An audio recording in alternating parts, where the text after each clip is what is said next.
Bapa, Putra, dan Roh Kudus. Amin. Allah yang penuh kasih, kemurahan hati, dan kuasa-Mu lebih dahsyat daripada apapun juga. Dan itu ditunjukkan oleh Putra-Mu Yesus dengan mengusir kuasa kegelapan. Bantu kami ya Tuhan, ketika kami menghadapi kuasa-kuasa yang tidak kami mengerti dan tidak kami pahami, Engkau melindungi kami dan menjaga serta menjauhkan kami dari kuasa itu. Terpujilah nama-Mu kini dan sepanjang segala masa. Amin. Saudaraku yang terkasih dalam Kristus, sekali lagi Yesus mengusir orang dari kuasa kegelapan. Dan ternyata orang-orang mengeluhkan, menuduh bahwa Yesus mengusir setan dengan kuasa Beelzebul, pemimpin dari kuasa kegelapan. Dan Yesus menentang mereka, mana mungkin kerajaan saling berperangan. Maka ketika Yesus mengusir setan dengan kuasa Allah, saatnya lah Allah berkuasa atas hidup manusia. Saatnya lah Tuhan berkuasa atas kuasa kegelapan. Saatnya lah Tuhan menghancurkan dan mengalahkan segala kuasa manapun, sebesar apapun, sekecil apapun yang seringkali menghantam kita. Maka saudaraku terkasih dalam Kristus, sebetulnya sejujurnya ya, kalau kita semakin dekat dengan Tuhan, semakin serius dalam hidup doa, maka semakin kita merasakan bukan hanya kekuatan manusiawi kita, tetapi yang manusiawi ini dikuatkan, diteguhkan, diilahikan, bahkan diberi daya-daya ilahi, sehingga kita dapat lebih merasakan kuasa-kuasa kegelapan itu di sekitar kita. Kita menjadi peka, menjadi tajam, menjadi lebih halus, menjadi lebih lembut. Dan karena kita memasuki dunia roh dan kebenaran, maka kita juga bisa merasakan hal-hal yang lembut dan halus yang sifatnya jahat. Ya. Jadi sebetulnya salah satu tanda bahwa kita juga hidup doa kita semakin dalam adalah bahwa kita semakin peka dan tajam akan kuasa-kuasa yang bukan dari Allah. Kita merasa bahwa ada sesuatu, bukan hanya melihat, tidak harus melihat, tapi merasakan bahwa orang tersebut dikuasai oleh kegelapan, bahwa orang tersebut dipengaruhi oleh kuasa kegelapan. Ya. Jadi begitu lembut dan begitu halus. Dan itu bisa masuk juga dalam diri kita, dalam mempengaruhi kita. Jadi bukan menguasai. Kalau kita dikuasai itu kita menjadi kerasukan, tapi dipengaruhi.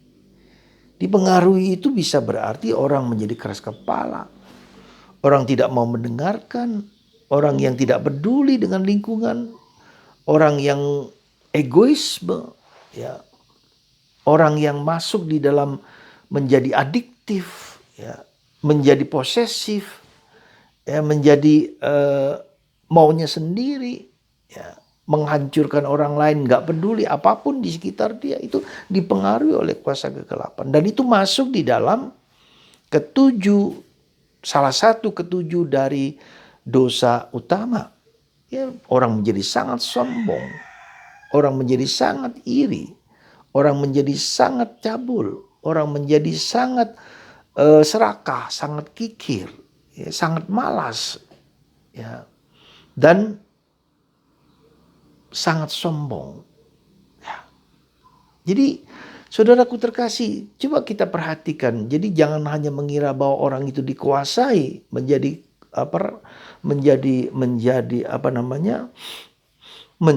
kerasukan, tetapi hal-hal di mana kita sendiri menjadi keras kepala, dan itu ditunjukkan dalam diri orang-orang Yahudi yang keras kepala. Maka dalam bacaan pertama dikatakan bahwa Nabi Yeremia, ya, begitu keras kepalanya bangsa Israel, tidak mau bertobat, ya, tidak mau mendengarkan apa yang dikatakan oleh para nabi, oleh Yesus. Jadi orang yang tidak peduli sama sekali dengan dirinya sendiri dan tidak peduli sama sekali dengan orang lain. Mungkin orang tersebut dipengaruhi, ya saya katakan dipengaruhi, lewat kelemahan dan keterbatasan 7 dosa itu masuk di sana. Jadi saudaraku terkasih dalam Kristus, maka ketika kita lebih dalam pemasukan kita kepada Tuhan, dalam hidup meditasi, dalam hidup kontemplasi, dalam meluangkan waktu untuk berdoa, ya, itu juga diri kita merasakannya, gitu loh. Dan bagaimana kalau kita bisa merasakan dan mengalami itu, maka kita, apa yang harus kita lakukan ketika kita bisa merasakan itu? Masuklah terus dalam doa keheningan, dalam doa seperti Santo Yosef. Jadi kita masuk ke dalam hidup yang lebih dalam. Dan itulah kita mohon pertolongan dan perlindungan dan teladan Santo Yosef.